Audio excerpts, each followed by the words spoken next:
Good evening and welcome to Broadcasting Scotland. I'm Rebecca Munro and this is Scotland at 7. And later on tonight's programme we will be interviewing Emma Harper, the South of Scotland MSP, a member of the Scottish Parliament's Health, Social Care and Sports Committee and a practising nurse who helps out with her local vaccination programme. And we will be discussing the NHS recovery plan among other topics. However, before we get into that, we have the COVID update and the news headlines. So as of 2 p.m. today, a total of 2,695,987 people in Scotland have been tested through the NHS Scotland labs and UK Government regional testing centres since the start of the pandemic. Of these, 2,288,327 have been confirmed negative. 407,660 have tested positive. There are 6,835 new cases of COVID-19 confirmed by a test, although not everyone with the virus will display symptoms and not all those with symptoms will be tested. There are 4 new reported deaths of people who have tested positive. The number of patients in Scotland who have died from complications caused by the coronavirus infection now stands at 8,103. This number only includes those who have died having received a positive test for the virus in the previous 28 days. Of the people who have tested positive, 479 were in hospital last night, 47 of whom were in intensive care. As of 8 a.m. this morning, 4,095,463 people had received their first dose of the COVID-19 vaccination and 3,629,482 had received their second dose. And the latest UK daily figures were not available at the time we came to air. So our first story is the First Minister COVID briefing. Earlier today at her COVID briefing, the First Minister played down tabloid rumours that she would be imposing a circuit break lockdown. While she expressed concern at today's record high number of COVID cases, she stated that the rates of vaccination are positive. Being fully vaccinated makes someone significantly less likely to fall seriously ill from COVID, which is why the high number of new cases has not so far led to the same number of hospitalisations seen in previous waves of the pandemic. She highlighted the 3 steps we all must take. If you are eligible and haven't done so, please get vaccinated. Test yourself regularly and follow the rules and public health guidance which are still in place. Our next story is that the UK rescues Afghan families after their details were left behind in Kabul embassy. The UK has rescued 3 Afghan families whose contact details had been listed in documents left behind by staff at its embassy in Kabul and seized by the Taliban, the Foreign Office said. Foreign Office workers had left documents with the contact details of Afghans working for them scattered on the ground at the embassy compound in Kabul, the Times newspaper reported. The House of Commons Foreign Affairs Select Committee is set to launch an inquiry. The documents identifying 7 Afghans were found by reporters on Tuesday as Taliban fighters patrolled the embassy, the newspaper said. It said it handed the details of 3 Afghan staff and their 8 family members to the Foreign Office. The documents included names, addresses and contact details, as well as the CVs and addresses of applicants for jobs as interpreters, the newspaper reported. The fate of at least 2 job applicants for positions as interpreters remains unknown. Meanwhile, SNP Westminster leader Ian Blackford MP said expressing regret is not enough for the many vulnerable people the UK government is abandoning in Afghanistan, as he called on UK ministers to significantly increase support for refugees and develop a clear plan to provide safe routes for evacuation, relocation and resettlement. Mr Blackford said the UK troops and personnel had shown extraordinary courage and bravery in the evacuation effort, but the UK government has had 18 months to plan for withdrawal and must substantially increase support for Afghan refugees and those left behind. Our next headline is the Prime Minister urged to tackle food shortage. The SNP has said Boris Johnson must take immediate action to address the food shortage issues the UK is experiencing due to Tory hard Brexit, highlighting the potential impact on school and care home meals. A shortage of drivers is reported to be the key reason for the current issues. A huge number of long-haul EU drivers left the UK following Brexit and the introduction of a new Tory migration system by Boris Johnson's government. The report shortfall is 100,000. Deirdre Brock MP, the SNP's Westminster spokesperson on food, has renewed calls for the UK government to add HGV drivers to the UK shortage occupation list or risk causing further food shortages. It comes after Greggs, Nando's and KFC all reported facing problems with supply and demand chains and other warnings from supermarkets and hauliers that long-term higher food prices are likely as a result. Prior to the pandemic, UK road transport businesses employed approximately 600,000 HGV drivers, 60,000 of whom were EU nationals. Commenting, the MP for Edinburgh North and Leith said, The food shortages we are facing now are another direct result of this Tory government's botched Brexit deal, along with the harsh migration rules imposed by Boris Johnson and company and the refusal to bring in a real living wage. Tens of thousands of EU nationals have left the UK to return to their native country and pursue other careers, leaving businesses with major supply and demand issues. Our next story is the surplus pigs may end up being culled owing to staff shortages, says the meat industry. The UK's big producers are warning that healthy animals may end up being culled if the UK government does not take urgent action to deal with shortages of workers at abattoirs and meat processing plants. As many as 70,000 pigs that should have already been taken to slaughter are stranded on UK farms, according to the industry trade body, the National Pig Association. The excess number of pigs on UK farms is growing by 15,000 each week, the NPA said, with about a quarter fewer pigs leaving for slaughter than would be expected in normal times. Pigs that are ready for slaughter but are stuck on farms require feeding and housing, causing difficulties for farmers. These large pigs are growing by about a kilogram a day, according to the NPA. Meat processing plants were first hit by a shortage of workers during the coronavirus pandemic, when many of the Eastern European workers employed in the sector returned to their home countries and have not come back. The UK meat processing industry, which is 2/3 staffed by non-UK workers, is missing about 15% of its workforce of about 95,000 people usually employed in the sector, according to the industry body, the British Meat Processors Association. North East MSP Karen Adams brands Tory seafood report woefully inadequate. A North East MSP has branded the UK government's efforts to fix the catastrophic hard Brexit issues crippling Scotland's vital seafood industry as woefully inadequate.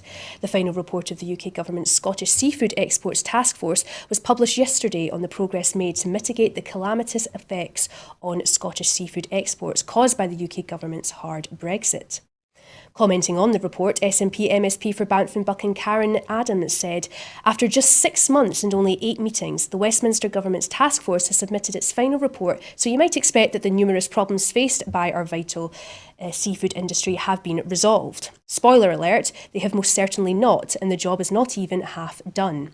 So many of the catastrophic effects of this Tory hard Brexit continue, such as the chronic shortage of vital workers from Europe who can no longer work here because of the ending of freedom of movement.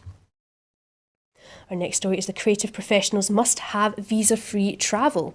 The Scottish Government Cabinet Secretary for Culture, Angus Robertson, has urged the UK Government to ensure visa-free travel for those who work in the creative industries.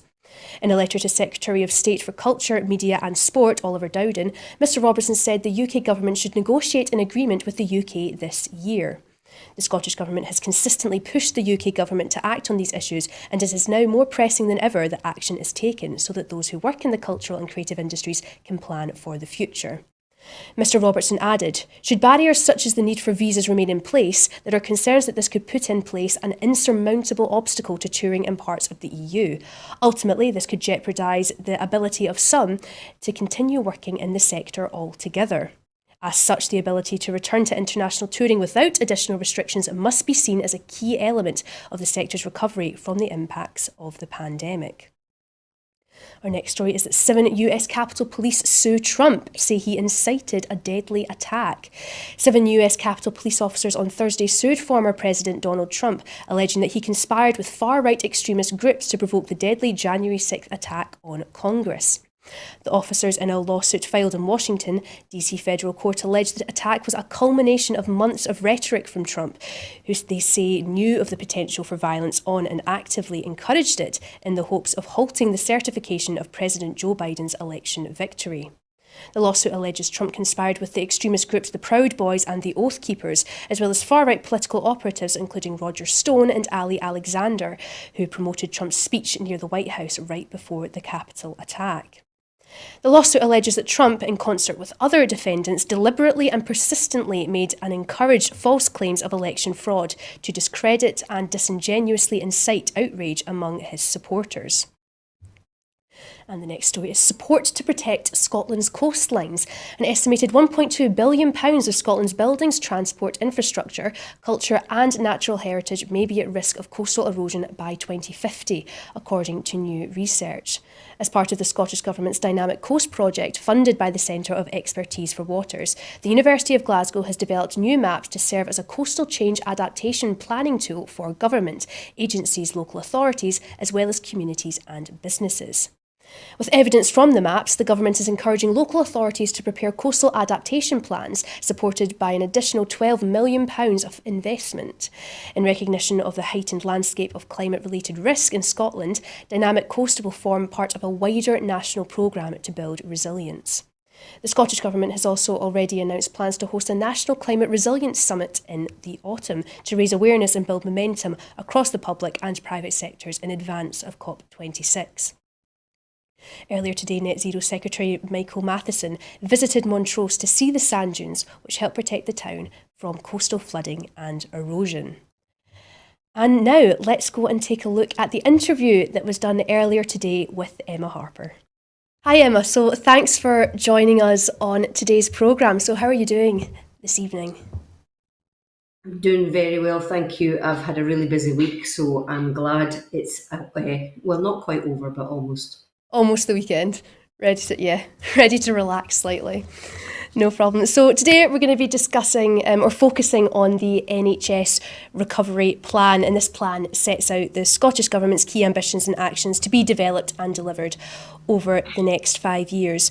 So Emma, the NHS was dealt a very damaging blow with COVID, and although recovery is the immediate task, the plan is stated to be fundamentally about ensuring that the process of recovery also delivers long-term sustainability, and it's about driving the recovery of the NHS not just to pre-pandemic level but beyond by boosting the NHS's capacity by investing over £1 billion throughout the next 5 years in delivering progressive reforms and getting everyone the treatment they require as soon as possible. So it's an incredibly ambitious plan. So are you confident that this health ethos can be achieved both in recovery and in sustainability? Yep, you're absolutely right that it is an ambitious plan. I think it needs to be. The pandemic has really caused major disruption for the NHS, for our elective procedures and diagnostic procedures as well. So I am looking forward to be involved as far as health committee work. But I think the key actions that are set to be undertaken over the next 5 years should prove to be beneficial, obviously, for our NHS recovery. And there are, throughout the recovery plan, there's numerous targets that have also been set. So do you find that targets are useful or perhaps a slight rod for politicians' backs, especially when dealing with the much-loved NHS? The rod that's used against certainly the incumbent government is something that has been used over and over again. Targets, I think, are necessary so that we know what we're aiming to achieve. And so for myself,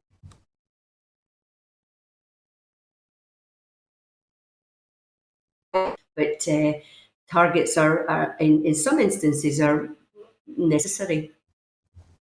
Yeah, definitely. And one of the biggest targets in the NHS recovery plan is to increase NHS capacity by 10%. So we're obviously suffering from a vast backlog in our health sector due to COVID. And this aim to meet the ongoing care needs of Scottish citizens as soon as possible is predicted to result in an increase of 55,500 procedures per year by the end of the 5-year plan. So this is a 20% increase over pre-pandemic levels.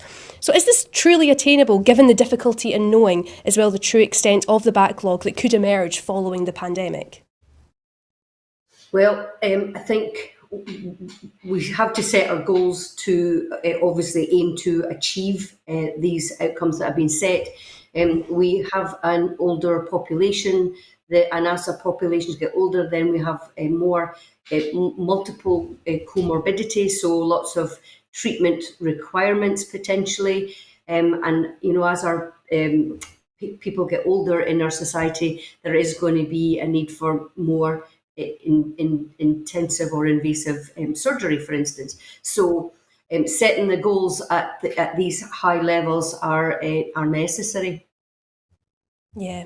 And you're also including annual updates throughout this recovery plan. I mean, is this quite a commendable way of identifying ways of adding additional activity, do you think, through new facilities or through improvements to existing ways of working? It's almost learning through adapting slightly?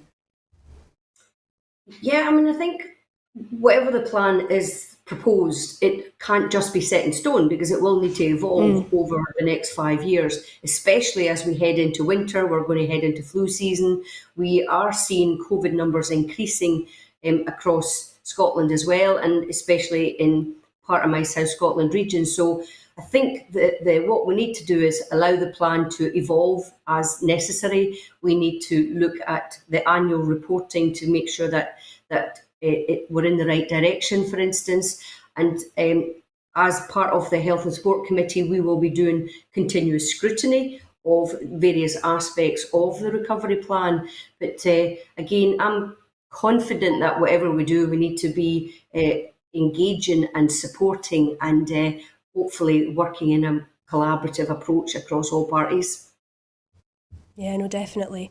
And I mean, the pausing as well on non-urgent elective procedures and screenings, while unavoidable, has led to delays in routine treatment, hence the backlog. However, do you think that the public generally are sympathetic to the challenges faced by our health workers and lengthened waiting times as well for patients, as for the most part it has been seen as a quite collateral damage during a global health crisis?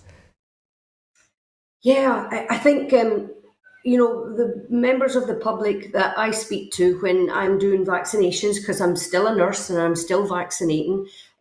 So the members of the public that I've been involved with, they have been very patient. A lot of people have had major impact on their lives and their mental health as well during the pandemic. But generally, I think people have been resilient and they've been understanding and in a direct face-to-face engagement that I have had with folks. So, and I would continue to ask people to be, patient and help the NHS recover so that we can get back to the diagnostic procedures and the elective procedures, and get these numbers of hip replacements, knee replacements, endoscopies, get those numbers started to reduce. Yeah, because the pandemic, it's also caused a slight reduction, I think a 41% reduction in outpatient appointments. And this is 586,000 appointments that have been lost since March 2020. So is this where you're hoping the newly created Centre for Sustainable Delivery might come into force? Yes, so the recovery plan has a wide-ranging document of what the specific actions are, and so a sustainable approach is obviously something that needs to be dealt with. So when I'm reviewing the document, obviously I'll be pulling out more detail. But my understanding is that the sustainable process for moving the way that we're going to tackle the delivery of elective surgery, for instance, and new diagnostic and treatment centres is one way that we'll hope to get our NHS back into a recovery mode. I mean, progress as well has already been made in in this area. For example, the irritable bowel syndrome pathway, which provides diagnosis and treatment in primary care setting with support from dietitians without the need for a patient to actually attend the hospital. And there's also a few areas where it's community-led as well to reduce time in diagnosis. So all these actions together with additional activity will hopefully see, it's predicted, around 140,000 new outpatients each year by the end of this plan. And this is obviously very good. However, do you think that outpatients will prefer these measures over visiting a GP in person? I think we've seen during the pandemic that the use of telemedicine approaches in order to have a GP consultation, for instance, that is something that it works very well for some people. We've heard evidence in committee that near me telemedicine works really well for mental health approaches, but obviously the gold standard of seeing your GP face to face is something that we have to be able to get back on track, because we know certainly that face to face consultations is something that we don't want to lose, but having the ability to use lots of different ways of seeing patients is something that has come out of the pandemic. It was being developed before that, but we've seen the rapid adoption of the digital technology during the pandemic, that if we can keep the good stuff and keep that as part of the recovery plan, that's something that should be taken forward as well. Yeah, definitely. Oh, and many patients have benefited from calls from GPs too, but I suppose there are ailments that do need to be seen in person. So can people be assured that we're not at the thin edge of the wedge where only persistent patients will be seen to by their GPs, and the slightly less dogmatic will end up suffering with minor conditions through this sort of not wanting to bother their GPs and then becoming more seriously ill as a result? Yeah, it is a concern. I think that there are people that have avoided bothering their GPs or their nurse practitioners in the practices, and so what we need to do is make sure that that folk do come forward and should be seen and use that different approach. So, minor injury assessment ability is something that I believe is part of the plan as well. And I would be encouraging folk to, look for the opportunities to see how you can best be seen. And I know that it's going to be really challenging for many people who've been basically saying, "Oh, I don't want to bother the doctor," but we do need people to remember that our GPs are available and our nurse practitioners in the medical practices as well. Yeah. And then there's also the aim to deliver a 25% increase in spending in primary community care by the end of this parliamentary season, like the community pharmacies acting as a first port and call, basically. But some patients have complained that even getting through to receptionists at their GPs is kind of like running the gauntlet of he or she who likes to say no, in a sense. There's a slight perception that some GP practices have sheltered behind the pandemic and let hospitals and pharmacies take up the slack. So have GPs been offloading onto pharmacies? And if so, would this be sustainable? What are your thoughts on this? Well, in health committee, we took evidence about the pharmacy first program, and I think that I don't know any GPs that have been hiding behind the pharmacies, but we know that the pharmacists are a good place to start with when you have symptoms or minor symptoms like that you might not need to go and see your GP about. So I think what we need to do is help support the best pathway treatment for people so that they can, see the pharmacist if that's necessary, or get them on a pathway to see their GP as well.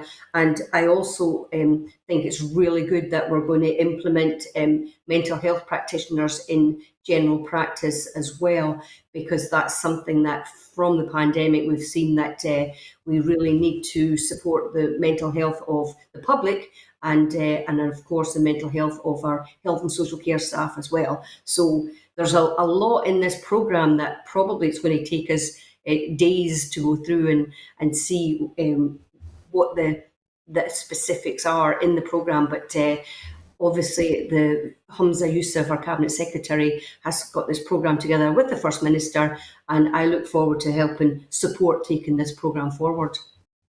Yeah, definitely. And quite a large part of this recovery plan as well is recruitment. There's a big recruitment drive for more NHS staff to ensure recovery can be fully realised. So can you tell us a bit about this and why recruitment just is so important? Yeah, I think in my notes in front of me, there's it's £11 million towards recruitment, and it's for national and international recruitment as well. So we know that a multidisciplinary team is what's needed in order to provide patient care across the whole spectrum of health. So what we need to do is make sure that we can appeal to people to come and join health and social care. And that's something that, as a nurse myself, I've had a career in nursing for over 30 years, and it's been fantastic for me. So I will be quite happy to get out and help join in whatever recruitment efforts are needed in order to make sure that we can get our radiologists and our nurses and our doctors and on different recruitment pathways. So I'm keen to see that's something that is prioritised as well. Oh, definitely. And within this recruitment plan, there's the creation of new youth employment opportunities in the health and social care and additional training opportunities, which will be provided through the NHS Academy. So, Emma, would you say that for a young person perhaps choosing courses at university or college right now for next year, it's quite a good time perhaps to be looking at the job opportunities in Scotland's National Health Service?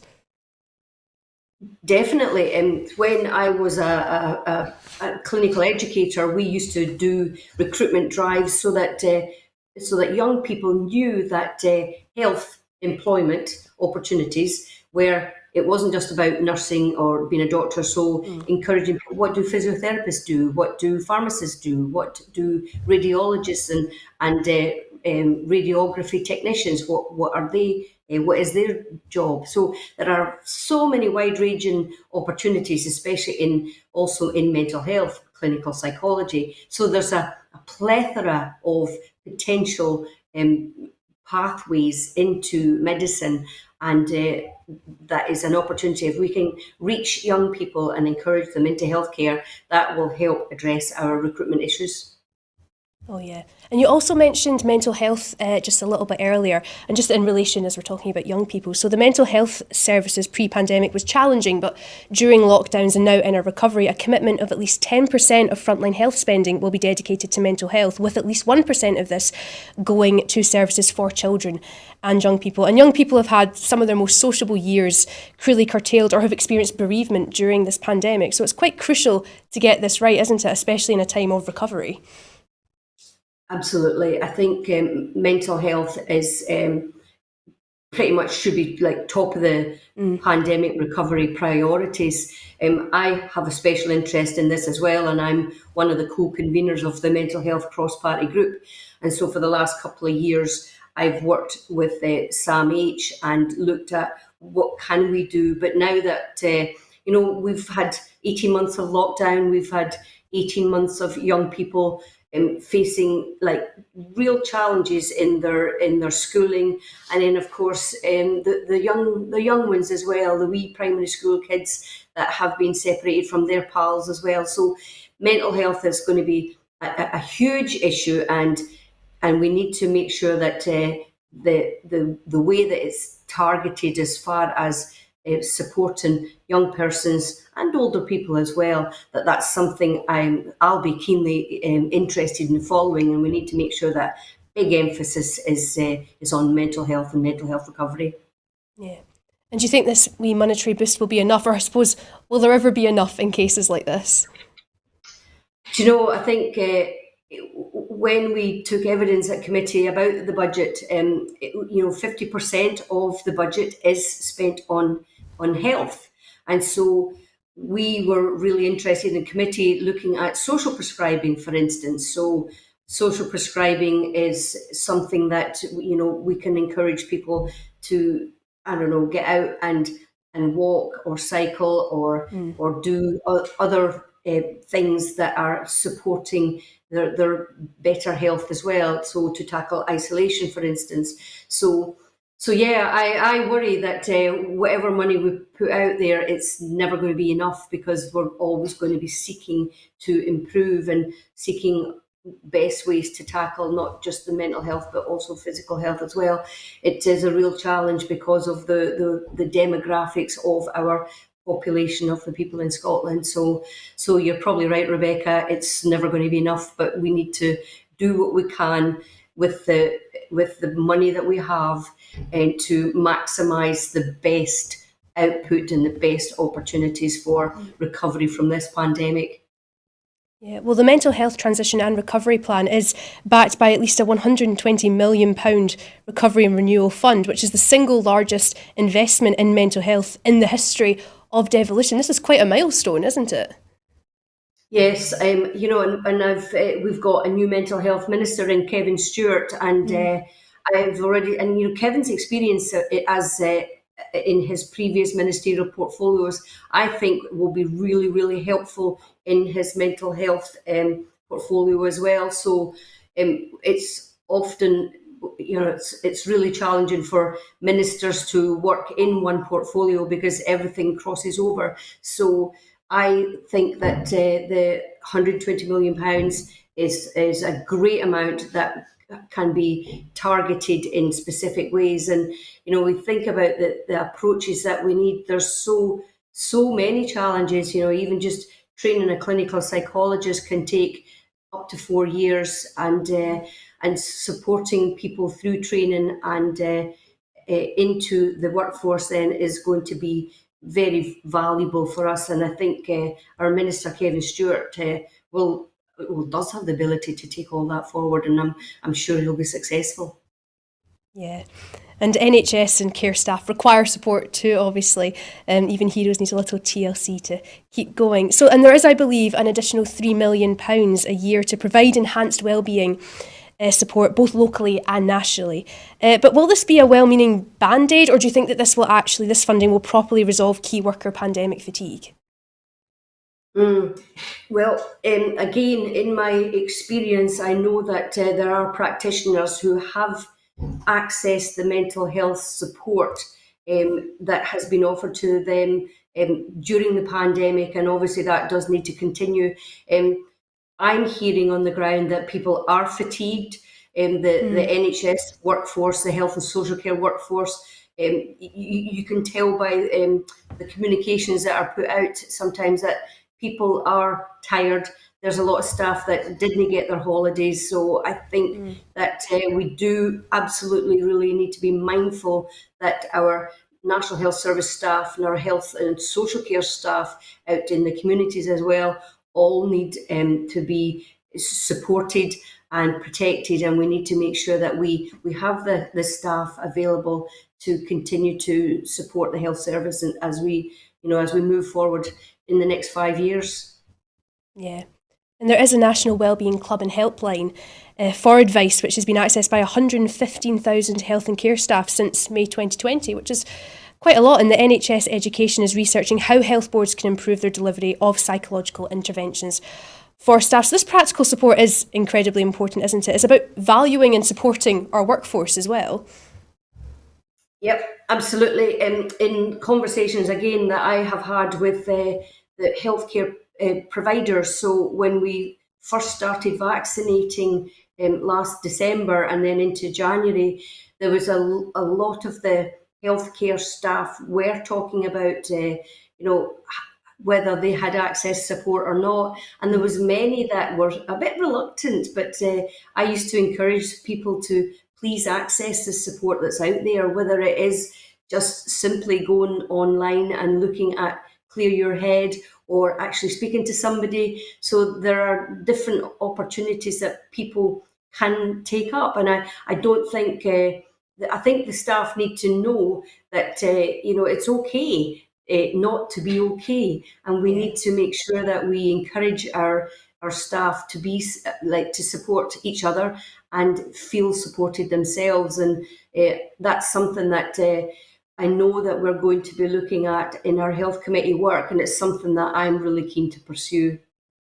Yeah, and there's also been the 4% raise as well, which is also the biggest pay uplift for NHS staff since devolution as well. So do you think that this amount is a fair and equitable thank you for all their work during the pandemic?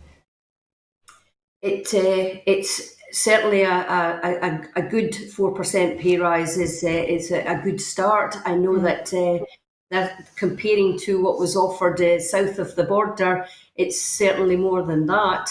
And it's something that we want to make sure that the staff, monetarily are valued, but also we need to make sure that the staff are involved in the way that working is taken forward. But also we need to make sure that the staff do feel that 4% is adequate. So that's something that it would be good to hear feedback from the staff about as well. Yeah, definitely. I just wanted to move on slightly to the area of drugs for just quite briefly. So there's a well-documented historical legacy of drug-related deaths, which has shamed Scotland. However, Tommy Shepherd, Edinburgh East MP, highlights the need for addicts to no longer be seen as a criminal justice matter, but as a national emergency. So do you agree that drug use should be seen as an illness and not as a criminal act? Oh, yeah, absolutely. I agree with, Tommy's point, I mean, I joined the Scottish Affairs Committee as part of their evidence gathering in their drugs deaths report that the Scottish Affairs Committee put forward. But absolutely, we need to treat drugs and alcohol as a health issue and not a criminal issue. That would be one of the first things that we need to do. I think we need to make sure that people are supported through that, and tackling stigma is a huge part of how we need to take, how we need to address this as well. And that's something that I have asked questions to the Minister Angela Constance about. Stigma is, that's one of the first things that we can do to help support people through drugs and alcohol addiction and into recovery as well. Yeah, because Tommy Shepherd, he's also called the 1971 Misuse of Drugs Act the biggest social policy catastrophe of our generation. So do you agree with him that the Misuse of Drugs Act is just simply no longer fit for purpose? Yeah, absolutely. It's and I know that in Westminster they're very reluctant to address the legislation, but Tommy's absolutely right. The legislation it's so outdated. We've seen from the way other countries manage their drugs and alcohol problems that using a healthcare approach is better than a criminal approach, rather than that. To me, it's a no-brainer. When I look at how they manage it in Portugal or in Canada, or having places for people to recover that are residential, but they're residential recovery with a get folk back into work type programs, like River Garden in Auchincruve in Ayr. They are a fantastic example of how we can support people through recovery. And that that's something that I've also been involved in the last 5 years in my work, not only on health committee, but also as the drugs and alcohol cross-party group as well. So yes, good on Tommy for raising this issue about this outdated legislation. Yeah, and so do you think then that the £250 million injection over 5 years will start to get to grips with the crisis, especially with the announcement of new National Specialist Drug Support Service in North Ayrshire, for example? Yeah, I think there's lots of different approaches that have that can be made that will be person-centred and tailored for each individual. Not everybody can do residential recovery, so the different ways that I suppose the different ways that are being proposed, that are being delivered, is something that we need to support, obviously, and hearing about what's happening in North Ayrshire versus what's happening in different parts. Like in my rural region, there's some real challenges around how drugs are supplied to people. And so I know that the Minister, Angela Constance, is looking at how we deal with like pill presses, for instance. So having the cash flow for that is obviously part of the programme for implementing the best practices as we go forward. But I know there's a sense of frustration around how Westminster's holding on to certain parts of legislation when we would rather have it devolved to Scotland, so that we can make our own decisions and our own tailored approach, so that we know how to look after our own folk in Scotland better. Yeah, and what do you think this then says, having this injection, says about the priorities of Scotland? Are we moving in the right direction for families caught in the drug trap? Well, over the years, we've learned so much about how, like, drugs and alcohol and addiction and dependence isn't just about the person who has been affected. We know that the families that are involved are also extremely affected. So the approach that has been taken and is being taken to involve families and having even family treatment centres is also an additional way that will help tackle the support that families need if a loved one has an addiction issue. And over this term of Parliament, there will be an additional £40 million in targeted improvements designed to maintain a 31-day cancer standard, which is that 95% of those diagnosed with cancer will receive their first treatment within 31 days of urgent suspicion of cancer referral. And currently it's at 97.7%. So delivering rapid and high-quality care for cancer after diagnosis is essential, but so too is diagnosing cancer. And all the national screening programmes have now restarted. So this will be quite good news for those waiting to be screened, won't it? Yes, definitely. I know that that's one of the big issues that I'm hearing about on the ground is that there are folk that may have had symptoms, but they were not really like full blown able to be, I suppose, pinned down. So having the diagnostic cancer approach back up and running is something that has absolutely been necessary to get up and running as soon as possible. And, I've been interested in looking at the cervical cancer pathways as well, because there's research going on right now that it's a home test for human papillomavirus, so that women who haven't attended for their cervical smear can be part of the research to participate in this type of test, where it's a self-test for HPV. And that's something that if the research proves to be successful, then we will have a national, hopefully, rollout of this human papillomavirus self-test program, which is also great as part of addressing people that have failed to show up for their cervical cancer diagnostic testing as well. So I'm looking forward to seeing that being rolled out more fully. Definitely, that would be pretty good, yeah. And the Detect Cancer Early programme as well, it's receiving a £20 million investment to help early detection. And there's 3 early detection centres that have been established in Ayrshire and Arran, Fife and Dumfries and Galloway. So how do you think your constituents, Emma, will respond to this centre?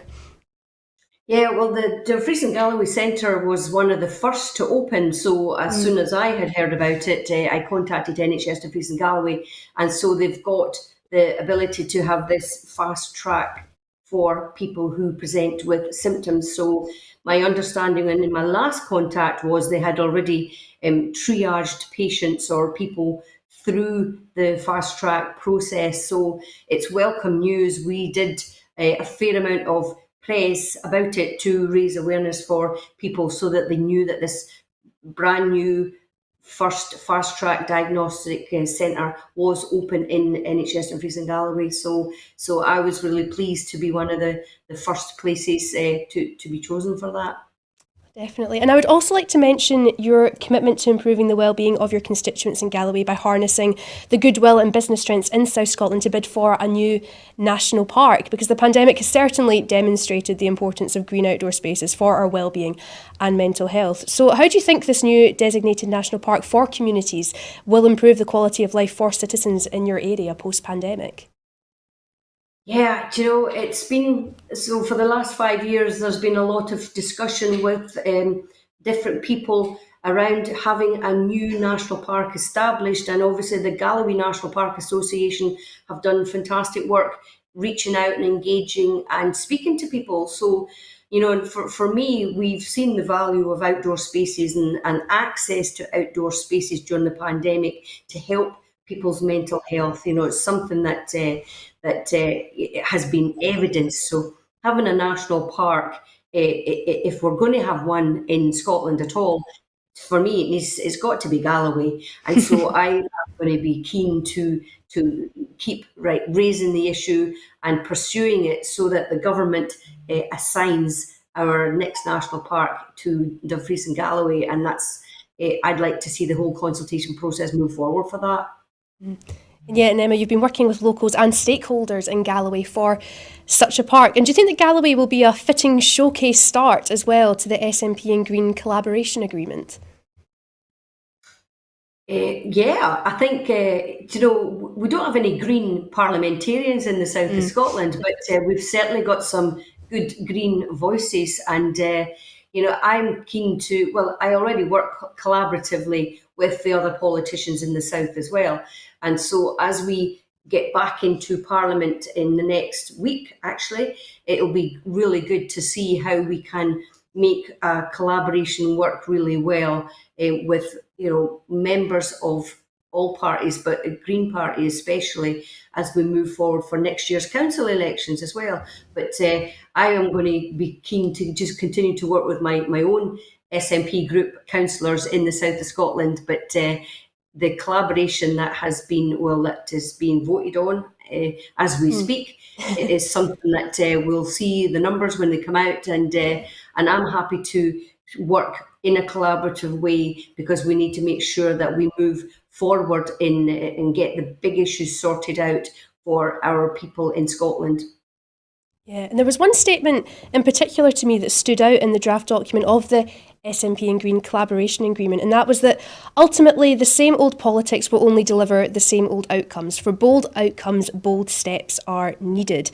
So do you think that this new national park policy is a bold enough step, and the kind of proactive collaboration between the SNP and Greens that can harness to increase our quality of life? Yeah, I think like in the document, or the collaborative document, I'm specifically, I know it's in page 41 because I looked at it the other day. It's about the establishment of a new national park. So I think with COP26 approaching, and the processes that the Green Party have wanted to take forward, 30 by 30 is one of the taglines that's used. 30% of land by 2030 is like green space and is for sustainable use and sustainable development. So having a national park in Galloway would, and it doesn't have to be the whole of Dumfries and Galloway, it doesn't have to be a massive land area. It could be a smaller part of land that then is used for people's access outdoors. So that's something that I am keen to support. Yeah, and I've actually just been handed a press release here, Emma, about the UK government could approve a second Scottish independence referendum if support for staging one stays above 60% for a sustained period. This is by Alistair Jack, the Scotland Secretary, who said this. Do you think that this could be likely? Slightly off topic, but... All I see is from the Scotland office and from Westminster is they keep moving the goalposts. So if as soon as we achieve 60%, then they'll say, well, it has to be 65, or then it has to be 70. So, I think the Secretary of State sometimes just pulls numbers out of the air, and that's going to be interesting to see that press release myself. And I'm sure our SNP group will have something to say in response to that. But, the majority of the people in Scotland in the last 22 polls has been well over 50%. And I think that's something that, in any democracy, you need to support the will of the people. And that's something that they did with their Brexit, even though it was very narrow, 52-48. But in Scotland, we didn't vote for that by a fair amount. So I'd be interested to take a look at Mr. Jack's statement about 60%. So I think we need to basically follow the will of the people in Scotland. And if the majority of the people in Scotland want another independence referendum, then that's what the people in Scotland should get. Yeah. And as well, for my final sort of summary question, Emma, is, Nicola Sturgeon, I suppose, in relation to independence as well, has said that a second independence referendum will happen after we have recovered. And so I suppose the million-dollar question is, when are we good to go? Because what do you think recovery actually will look like in Scotland, and can the NHS ever be fully recovered? I think the NHS is always going to be a work in progress because of the way the evolving needs of treatment will happen. As we move through to be more digital, for instance, we still need obviously our face-to-face consultations. I like the idea of a referendum for recovery, because we cannot recover as effectively out of the pandemic if we don't have full fiscal autonomy, for instance, and all control over the levers. We've seen that if Scotland wants to move forward out of the pandemic and into recovery, a referendum needs to be part of that, because we need to make sure that the will of the people in Scotland is followed. So I'm looking forward to a referendum for recovery, but I just don't know when that will be. It'll be. I know the dates have been thrown out there for different people, but I'm sure as soon as our SNP conference gets underway in the next couple of weeks, we might be a bit clearer on that. Yeah, have a wee discussion. Well, thank you so much, Emma, for coming on today's programme. It's been a pleasure chatting to you about this. I mean, there's a lot in this, so it's been really great to hear your thoughts on all of it.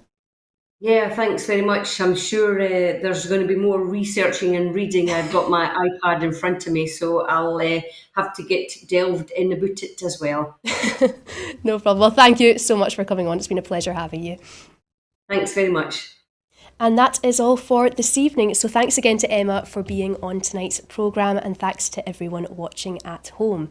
If you would like to support Broadcasting Scotland further, then just follow the link at the bottom of your screen just now, as the more who support us, the more programmes we can make for you. So thanks again for watching, and have a good night.